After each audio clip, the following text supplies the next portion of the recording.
Hey, what's going on? It's Sal Pierre, and welcome to the Rise interview series. I'm joined today with a very special and close friend of mine, Keith Koo of Silicon Valley Insider. It's a radio show on AM, and I'm very excited to have him on because I've shared a lot of clubhouse rooms with him, 50 plus hour long conversations about AI, ethics, startups, innovation. And he's the guy to know because he basically is a connector for startups and entrepreneurs and small business owners that are looking to break into the space.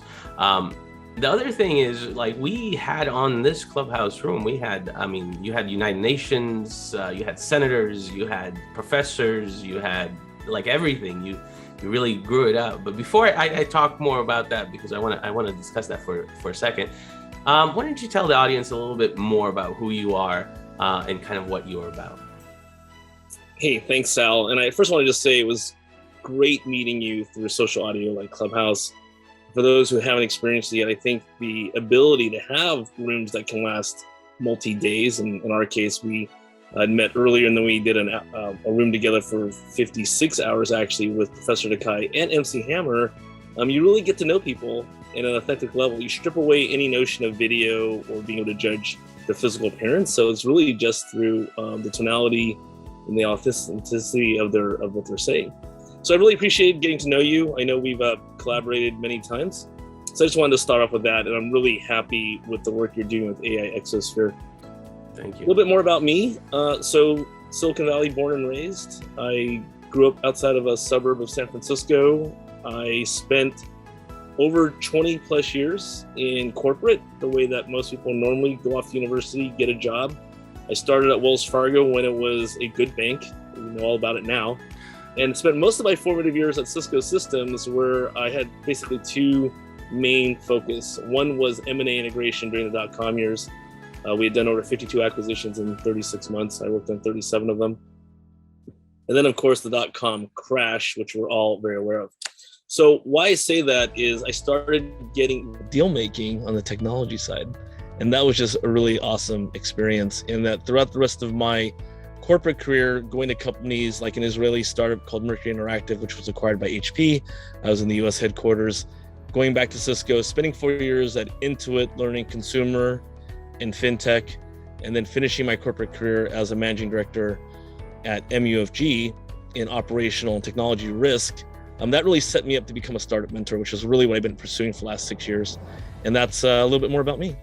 That's amazing. And I'll tell you, Keith gave me a disclosure. He goes, not a doctor, I'm a business guy. And I was like, but the truth is, Keith has been around the startup industry and around these amazing, I don't want to say more intelligent, but definitely geniuses in artificial intelligence startup business, that he is definitely a guy that you need to listen to. So first of all, I just want to plug your podcast because if you guys don't know, Silicon Valley Insider, look it up and go. Where can actually people go there directly? It's right there on the screen. But thanks, Sal. It's on every major podcasting platform. So Spotify, iTunes, Google. The list goes on and on. I'm just blanking. Podbean. So you can basically find it on any reputable podcast platform. So look it up. I just wanted to throw a quick plug in there because it is amazing, and some of the guests that you've had on it's worth listening to.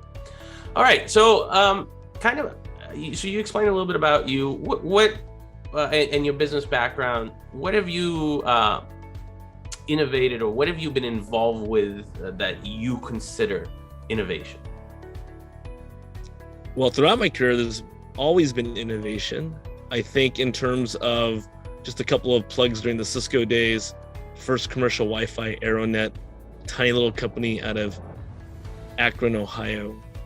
That is commercial Wi-Fi. Of course, there's competition that came out later, but you look at a lot of enterprises today, you look up in the ceiling, you look up in an arena, in a stadium, you're going to see a Cisco Aeronet Wi-Fi somewhere, right? So there's that. There is the first commercial IP phone, Celsius, a little company that's headquarters was right next to the Mary Kay headquarters in Dallas. And this story there was funny because they were offered more money by Microsoft to be acquired. And back in the day, they chose a lot less money, like 50 million. So back then was a lot of money to actually go to Cisco. And for the time being, the options they got from that were really worthwhile. So that's a couple of the innovations that happened that we can relate to from our own experience today, because commercial IP phones and Wi-Fi are ubiquitous. It's everywhere, right? That's right. More recently, I think some of the innovation waves that you and I have seen, especially around artificial intelligence, I'm working with our common friend, Brian Talaby, who is the CEO of Ahura AI. They are in MVP, raised a good amount of money through seed. And what Brian's doing, his company is, his story is he was a illiterate goat herder's family. And when he in the hills of Iran, and when he was 4 years old, family had a tribal conflict, fled into Turkey, and then eventually, Brian's story is he became a NASA employee at 16 years of age. But Ahura is trying to increase the rate of learning by 3 to 5x using AI and biometrics. Our good friend, Professor Dekai Wu, has joined as the CTO of the company. The company's been 3 years old, but he's the new CTO. And why we say that is when I think about my background in banking and in big tech, I'm a privacy nut and a data privacy advocate. And you think about AI and biometrics could be great in helping people learn content faster than they could have without those tools.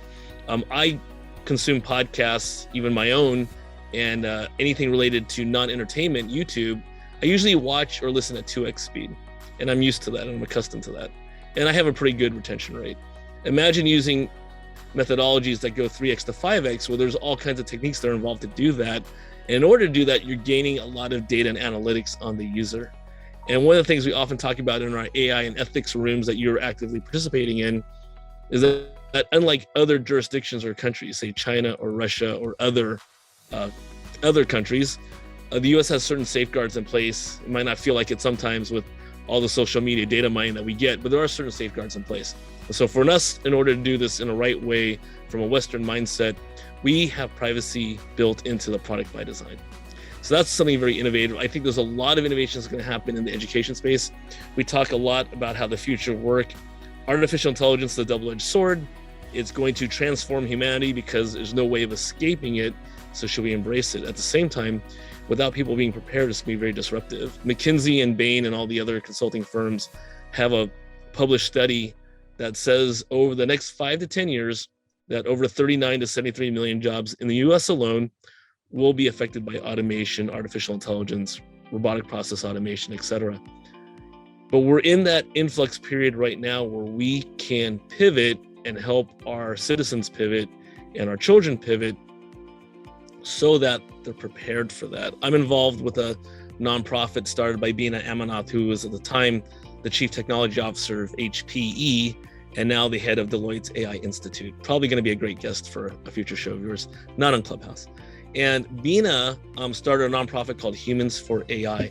And the hypothesis there was for people, especially those in underserved communities, but usually middle-level people in a career, that if they're not prepared, they too will be automated.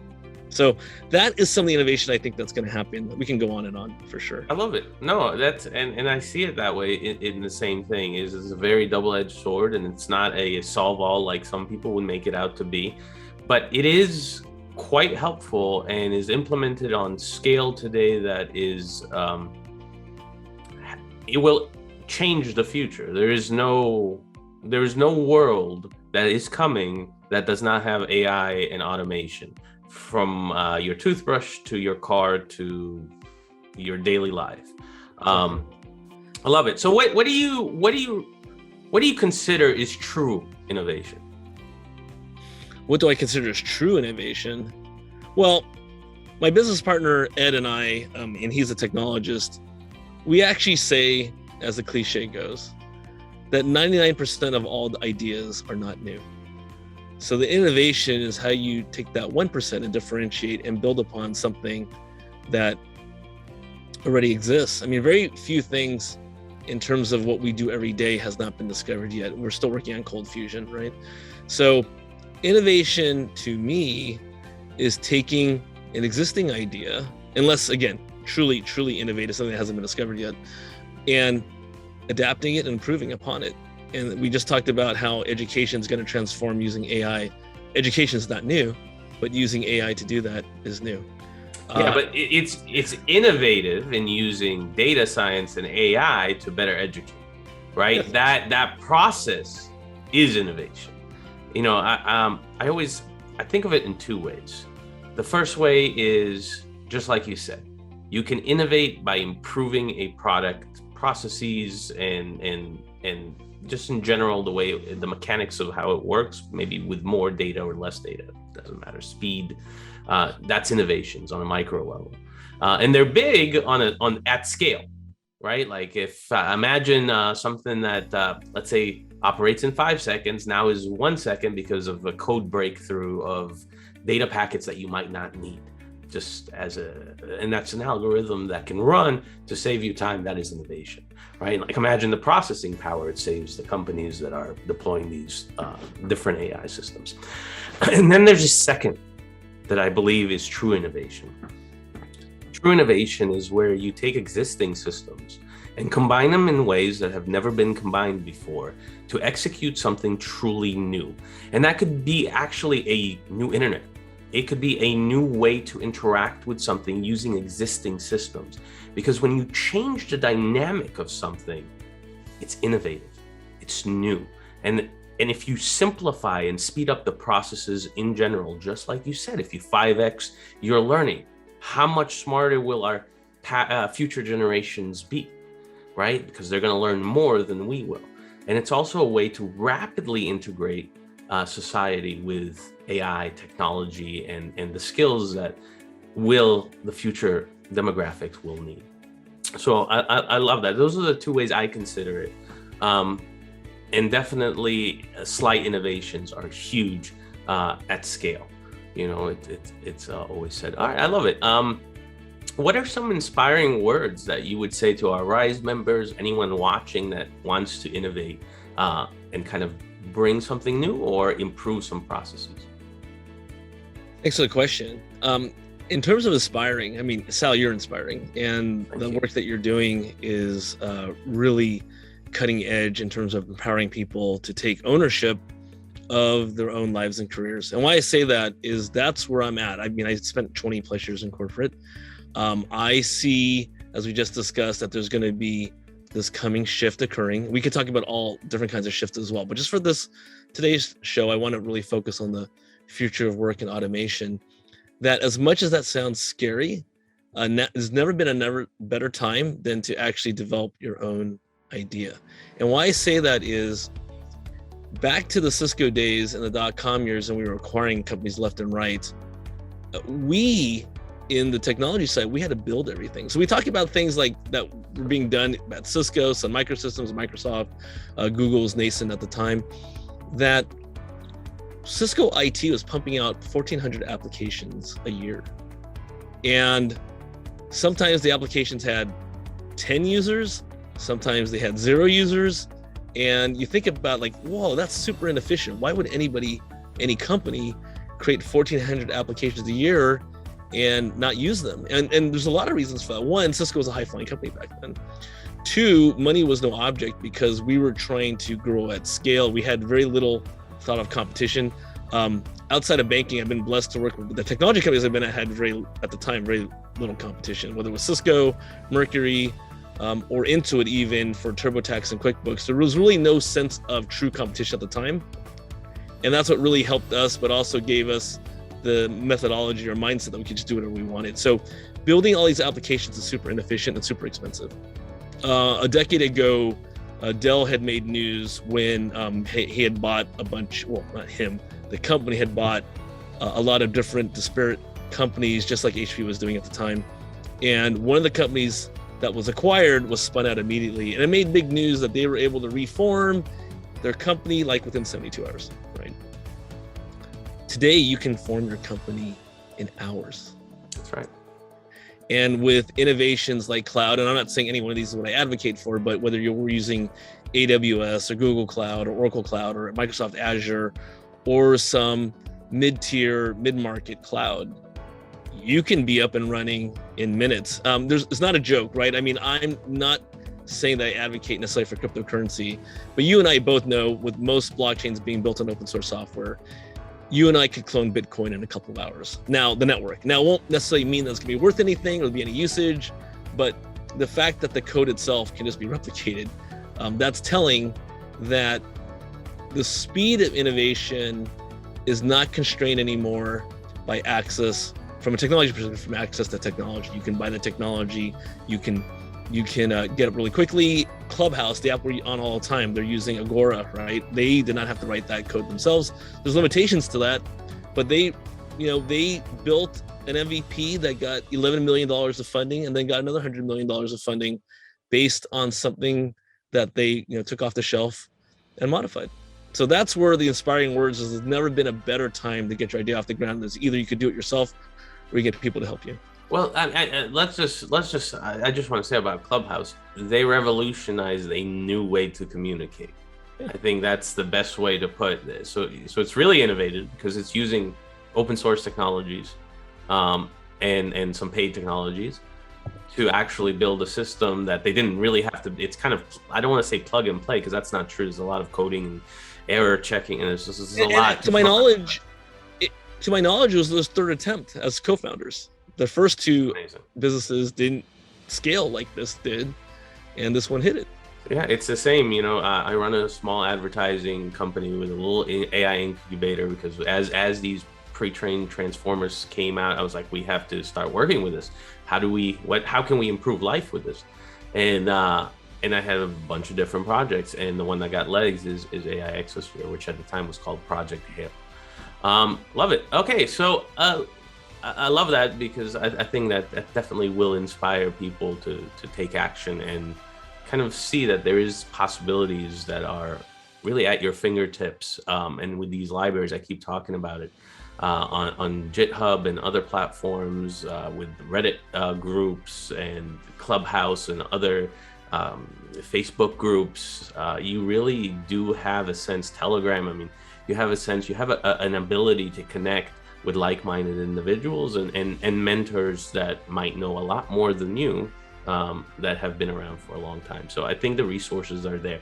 Also, the mountains, like you said, AWS, Google, IBM, you just go to all the big cloud computing places, and they all have programs for startups. If you're doing something that is truly for the better of society, you'll get funded, especially if it's a valid idea. At least that's been my experience, not with all projects, just with AI Exosphere, we've had a lot of VCs approach us. We got the grant from the NSF, the pitch approval. We got into NVIDIA Inception and the AWS portfolio program, which anybody could apply for, right? Anybody could get these cloud credits that they could try to use to kind of build that MVP for themselves. All right, I love it. So what brings me into my next question. What are the ethics and the ramifications of actually innovating a software? What do you have to look for? What do you have to avoid? That is I don't think $1 million does it anymore, but that's the big question, right? How do you consider AI and ethics in your design? That's right. I think it's a really interesting conversation. You and I both practice a faith. I think that, not to get too spiritual or preachy, but software development and software are tools. They're tools, and they're an extension of you as the person. So AI and ethics start with you, right? It's not how much of the software itself. We know that just like humans, we have biases. We program algorithmic biases into our products. And a great example of this was an unintended is when Microsoft built a chatbot named Tay.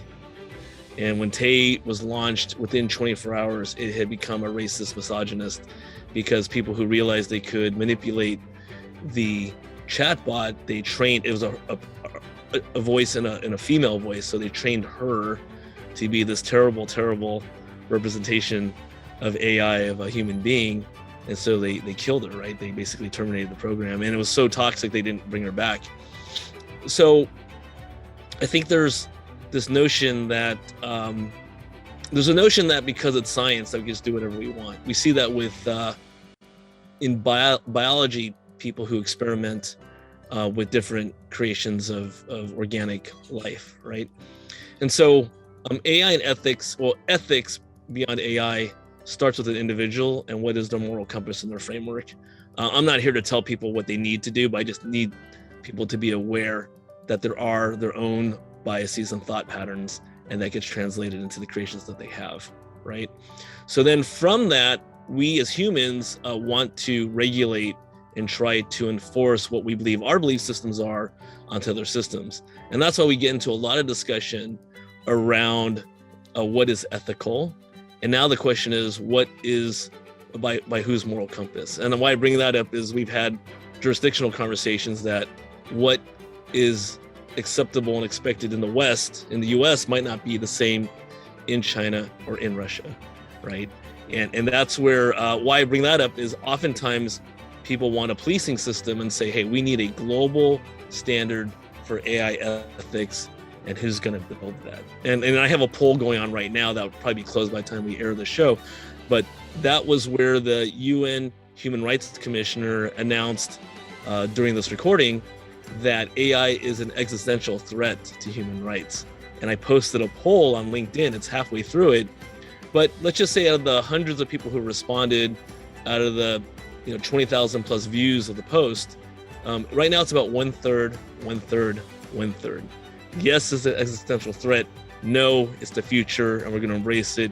And the third is maybe. And the maybes are mostly from the people in our community, Sal, people who actually do a lot of work in AI, understand a lot about ethics, because it's not a simple yes or no question and answer. It has to do a lot with you as the individual researcher. That's right. And I'll tell you, there's also a gap, right? Because you have a gap between business owners and between the developers and the software engineers. And there's a problem on who takes responsibility, right? Is it the company? Is it the engineer? Is it the mountain that provided the software? You have to look at the dynamic of it all to kind of understand that. And I attended some of those UN meetings online about data governance specifically. And the truth is, there is no amazing policies written yet. And it's just like you said, and I'm sure it's around the table there as well, on the UN table. They're all like, well, it's going to kill us all. And then the other guy's like, no, it's going to save us. And then there was like, well, it kind of could do both. It depends on whose hands it's in, right? And it's a tough problem, because it could, if wrong legislation gets written up now as a world kind of standard for AI data governance, it could ruin a lot of future innovations. So you kind of have this tiny period now where you can innovate before what I believe heavy restrictions are going to be built on the softwares themselves. All the AIs, all the pre-trained models, like they'll probably have to come out with certain programmatic elements, like a content filter before release, even open source wise, or they'll block you or take you offline. And it'll be by jurisdiction. It can't possibly be at a global standard. Not at this point in time. Not yet. They're discussing it though. It's a discussion, until it's implemented. Trying to get people to agree on one solution for everybody is not only not good, but also it doesn't fit the cultures. So I have a follow-up question to that. How do you attend or deal with unforeseen ethical? Let's say we have a developer, he did everything he could I'll give you an example. We have in our company, I hired an AI consultant out of UCF. And he's helping us with specific prompts and specific things that we kind of had questions about, and how could it be perceived, and he's doing data migration, kind of putting it all together. And a lot of times we run into these, it's not quite black or white. This is a black box of lots of information, and it's very tough. It doesn't respond well to like, don't do this. So it's a lot of times it's trying to segregate that data and cut off access. And giving it data sets that are truly unbiased across the board. So you have a lot of different demographics, age groups, disabled, like the whole thing, because it's got to understand everything as we do if we want it to act more human-like and be better. Plus, you have to have a lot of filters. There's a lot of filters that have to be in place because misinformation and all the capabilities that these transformers have today are dangerous. So how do you deal with unforeseen ethical issues that arise or can arise? I don't have a great answer for this. I can tell you that my soapbox has been on Clubhouse and other formats that coming from large banks, which is regulated, it's the only model I've seen that works and the only one that I know that doesn't happen in other industries. So in banking, when it comes to models and AI, there's a whole practice called model risk management. It's born out of the regulatory expectation and financial services being the only regulated industry in the United States that has financial penalties automatically tied to deficiencies, that we test everything. So when you talk about a model and what's supposed to be as designed, it's never a black box. We're not allowed to have a black box. You actually have to expose the code the way it was intended to operate. And then what happens is we call that the first line of defense. So you're a developer, and myself as a managing director of technology and operational risk, my job is to oversee that the first line does what it says it's doing. So the first line has a process to validate QA test what they're doing. The second line has the obligation to test what the first line's doing, and then you have internal audit, and then you have the regulators. And specifically for AI and models, each one of us has a different consulting firm validating it all. That's right. And it becomes crazy because I'm explaining this to other people, even to generals in the military, and they're like, the cost of doing that must be astronomical, and like it is. They're high, yeah. And that's why in banking it's perceived that we're losing the innovation race because we're constrained by all these regulations. Think about what Robinhood has done versus what a traditional financial institution is. But at the same time, people don't realize there's less safeguards and less standards that Robinhood has to achieve. And also, if Robinhood went out of business, it wouldn't be systemic risk. You as an individual might lose your shirt, you might lose many millions of dollars, but it's not a systemic risk to the economy of the United States or the world. To the population, yeah. So back to your question, how do we test models and ethics without having at least some way of it not being a black box? And in banking, it's gone the extreme overboard where we are using belt and suspenders and then having people test that your belt and suspenders are on correctly. Right. There's got to be some happy medium in between what pure startups are doing and what, old stodgy banks are doing. And that's been my argument. Interesting. How do we achieve something like that? I think it goes back to your question before is you really want to do business with people who inherently have a moral compass. Love it. That aren't trying to game the system, because that's the fear. Greatest fear about innovation today versus innovation in 1870, the end of the Industrial Revolution, 1870 today, think of how much has occurred since quote unquote the end of the Industrial Revolution. Right. We could not adapt that fast, and therefore we had the ability to do physical checks and balances. Who checks models that are adapting faster than humans can actually do any of the validation? That's right. And that is where it's a scary place to be. It's definitely the way we're going, though. Just saying, look at the news. It's crazy. But yes, all right, I love it.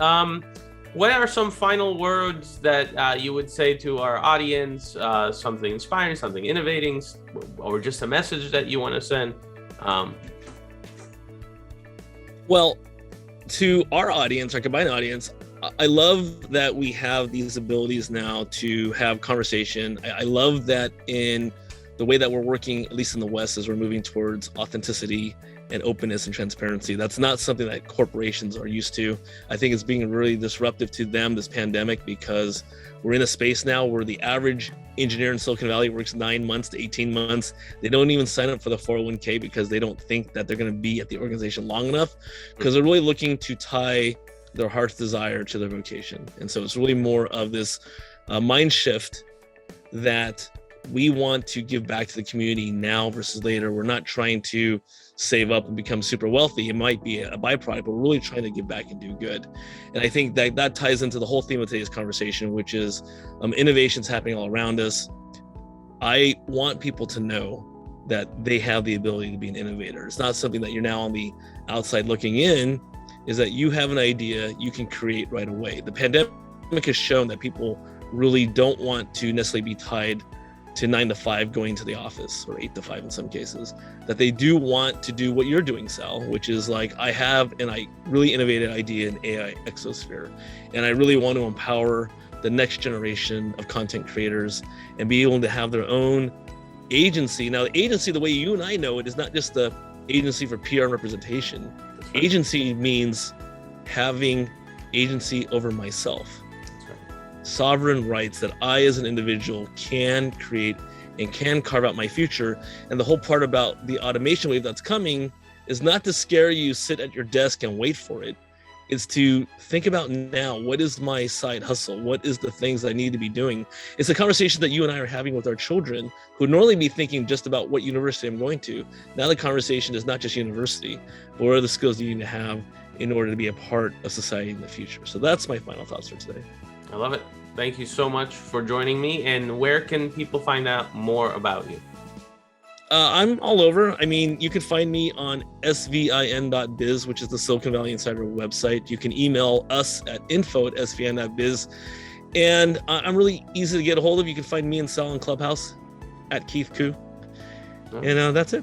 All right. Love it. Thank you so much for joining, and we'll see you on the next Rise interview series. Thanks a lot, Sal. Take care.